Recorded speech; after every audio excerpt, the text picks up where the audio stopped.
시편 137편을 보십시다.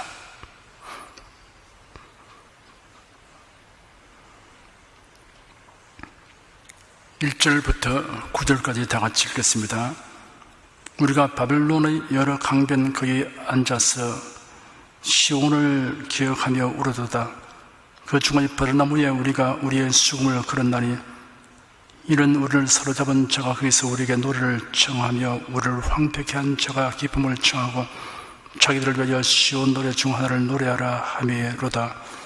우리가 이방에서 어찌 여호와의 노래를 부를고 예루살렘아 내가 너를 잊을진대 내 오른손이 그 제도를 잊을지로다. 내가 예루살렘을 기억지 아니하거나 내가 너를 나의 제일 즐거워하는 것보다 지나치게 아니할진대 내 혀가 내 입천장에 붙을지로다. 여호와여 예루살렘이 해봤던 나를 기억하시고 에돔 자손을 치소서. 저희 말이 회파라 회파라 그 기초까지 회파라 하였나이다. 여자 같은 멸망을 바벨론아 네가 우리에게 행한 대로 네게 갚는 자가 유복하리로다. 네 어린 것들을 반석에 메어치는 자는 유복하리로다. 바벨론에서 포로 생활하는 이스라엘인들의 비통하고 애절한 슬픔과 예루살렘에 대한 애국적 향수와 원수들에 대한 저주의 선포를 그 내용으로 하고 있습니다.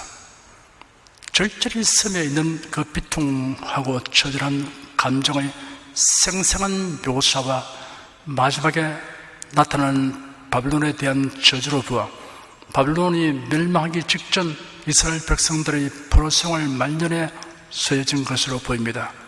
1절에 우리가 바벨론의 여러 강변 거기에 앉아서 시온을 기억하며 울어도다 하였습니다.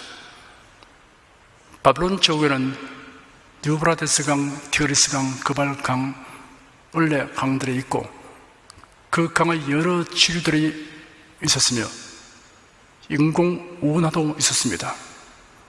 바벨론에 포로되어 온 이스라엘 백성은 이러한 강변에 앉아서 하늘 달래며 슬픔의 눈물을 흘렸습니다. 우리나라 최초로 피부과를 창설하고 세브란스 의학전문학교 초대 교장을 역임한 해관 오경선 선생은 이상재, 서재필 등과 함께 협성회, 독립협회에서 일하다가 미국에 유학하여 루이빌 의과대학을 졸업하여 피부과 의사가 되었습니다. 그가 루이빌 의과대학에서 공부하던 때의 일입니다. 1906년 2월 서울의 일본 통감부가 설치되어 이토 히로부미가 초대 통감으로 부임하자 민영환 등 수많은 의국지사들이 자기를 하는가 하면 1906년 6월 헤이그 만국평화회의에 참석했던 이준열사가 자기를 했다는 소식은 외로운 유학생활을 하던 그의 마음을 더없이 무겁게 하였습니다. 독일 만국평화회의에 대표를 보냈다는 이유로 고종 황제가 강제로 물러나고 한국군이 해산을 당했다는 소식을 들은 오공선은 침통한 마음뿐이었습니다.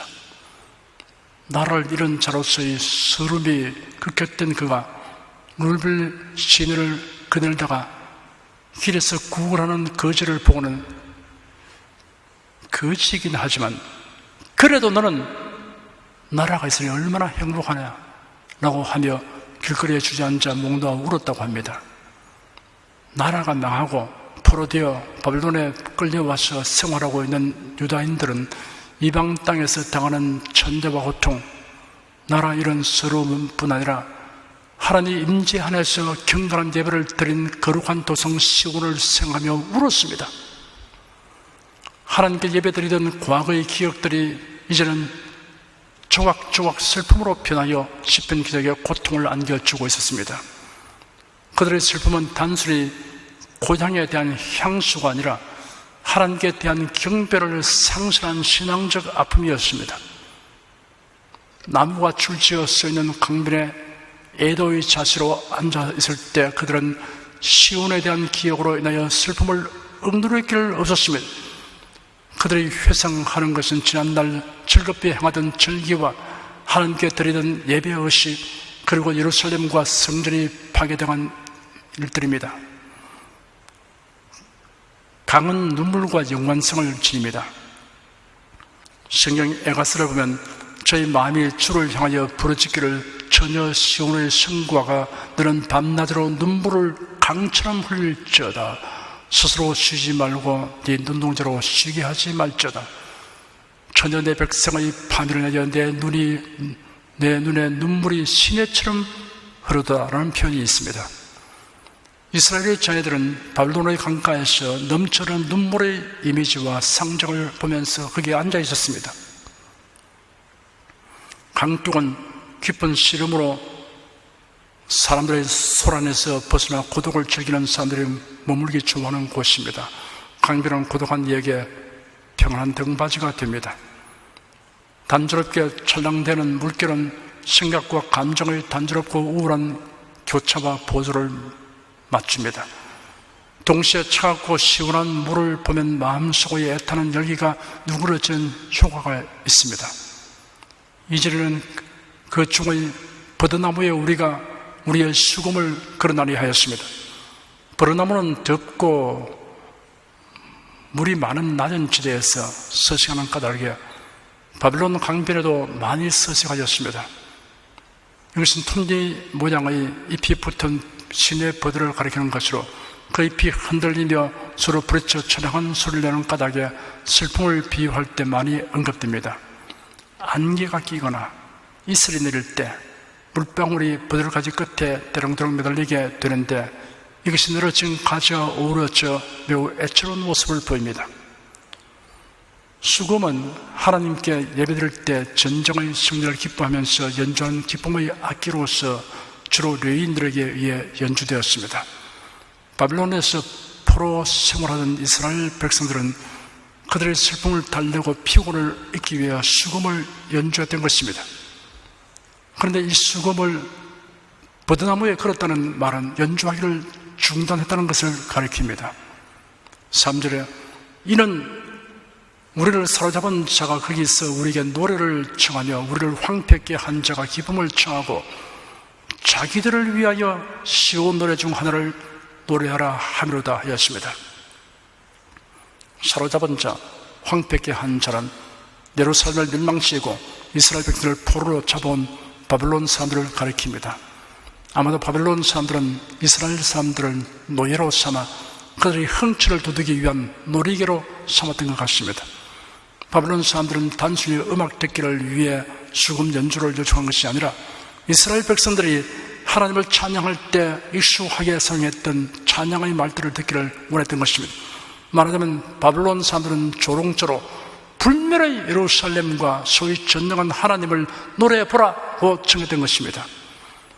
바벨론 사람들은 이스라엘 사람들이 하나님께 드려지는 찬송을 그들을 위해 부르게 함으로써 자기 백성을 이방의 포로가 되기까지 방치해둔 하나님이 어디 있느냐고 모독하며 그런 하나님을 믿는 이스라엘 사람들을 어리석은 자들로 조롱했던 것입니다. 시온의 노래는 하나님만이 바라실 영광의 찬송인데 하나님을 비웃고 조롱하기 위한 목적으로 강요하는 바벨론 사람들 앞에서 부른다는 것은 도저히 견딜 수가 없었기 때문입니다. 그래서 수금을 버드나무에 걸어놓고 노래하기를 중단한 것입니다. 다니엘서 5장에 이런 기록이 있습니다. 벨사살 왕이 그 귀인 1,000명을 위하여 큰 잔치를 베풀하고 그 1,000명 앞에서 술을 마시니라. 벨사살이 술을 마실 때 명하여 그 부친 느부갓네살이 예루살렘 전에서 취하여 온 금은 기명을 가져오게 하였으니 이는 왕과 귀인들이 왕후들과 빈궁들이 다 그것으로 마시려 함이었더라.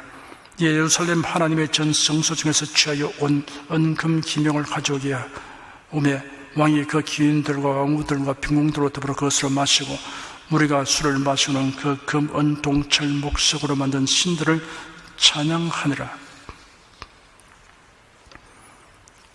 예루살렘 성전에서 탈취하여 온 은금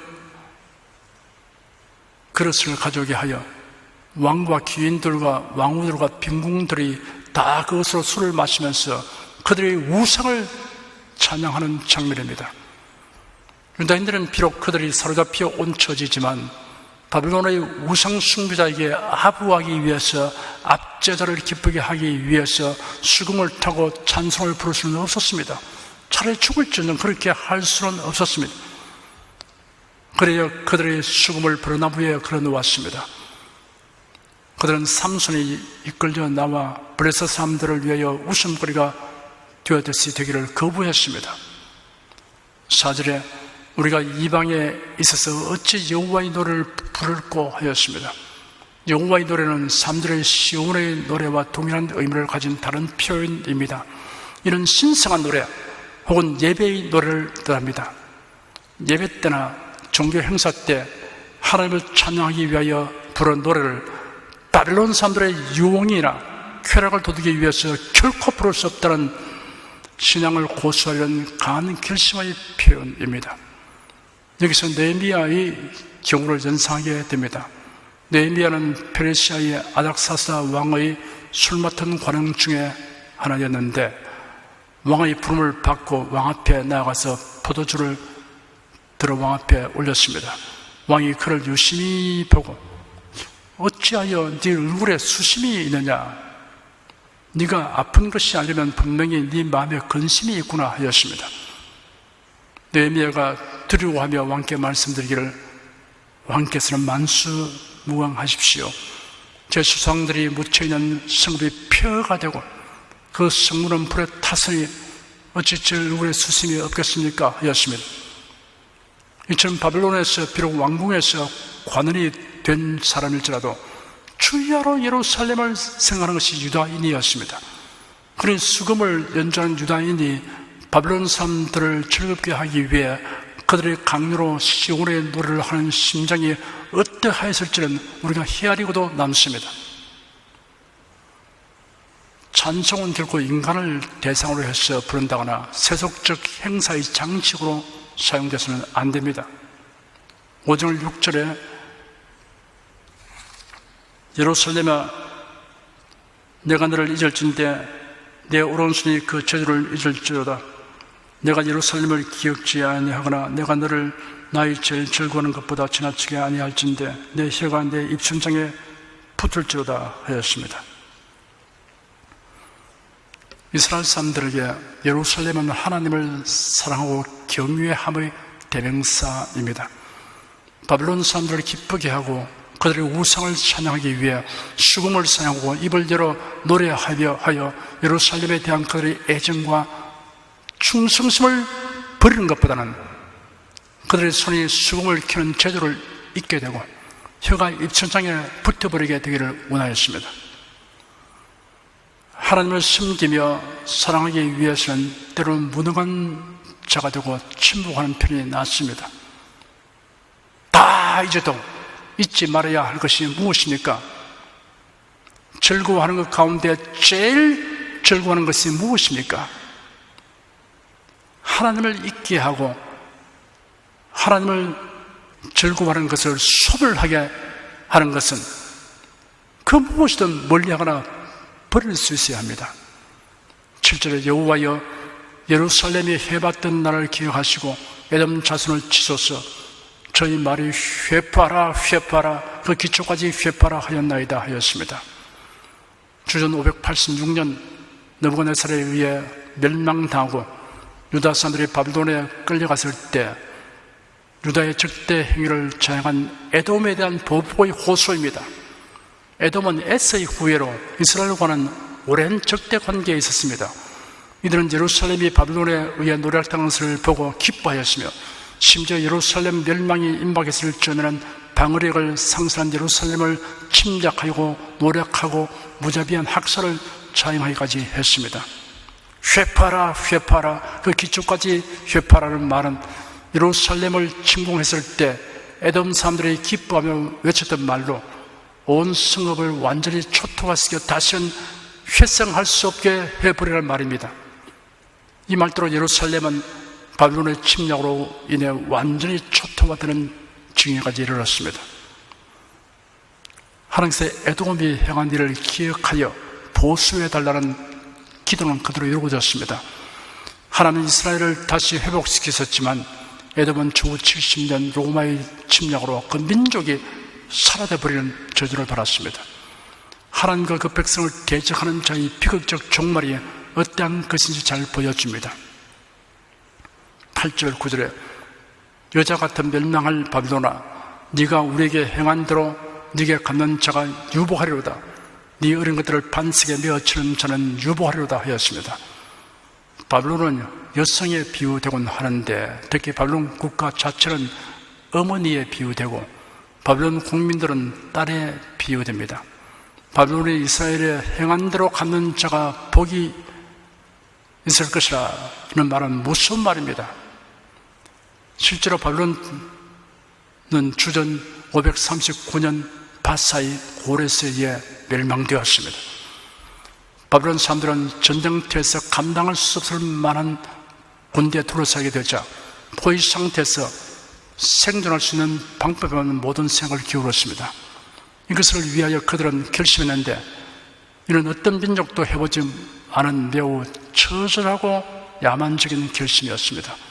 그들은 비축식량을 아끼려고 필요 없는 사람들을 모두 죽이기로 합의하고, 여자와 아이를 모두 끌고 와서는 아내와 자매나 딸이나 어린아이 할 것 없이 전쟁에 쓸모없는 이들을 목졸라 죽였습니다.